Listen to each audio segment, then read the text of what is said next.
তিনি যখন রোদের মাঝে খোলা আকাশের নিচে হাঁটতেন, সাহাবারা তাকিয়ে দেখতেন আমরা ভীত সন্ত্রস্ত, আমরা এই রোদের মাঝে বাইরে যেতে চাই না, যেখানে ধান দিলে খই হয়ে যাবে, চাল দিলে মুড়ি হয়ে যাবে। প্রচণ্ড গরমের মাঝে তিনি হাঁটেন কেমনে?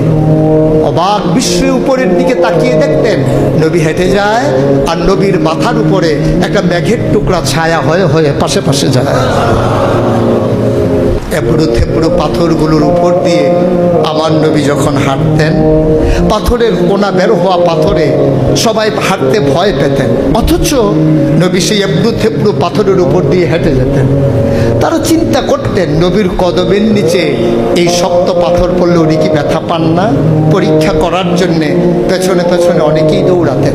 দৌড়ে দৌড়ে নবীর কদম মুবারকের নিচে যে পাথর পড়ে গিয়েছিল ওরা হাতে তুলে দেখতেন নবীর কদমের সম্মানে শক্ত পাথর তুলার মতো নরম হয়ে গেছে।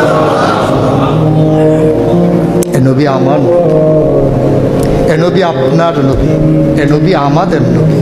আমরা প্রাউড ফিল করি।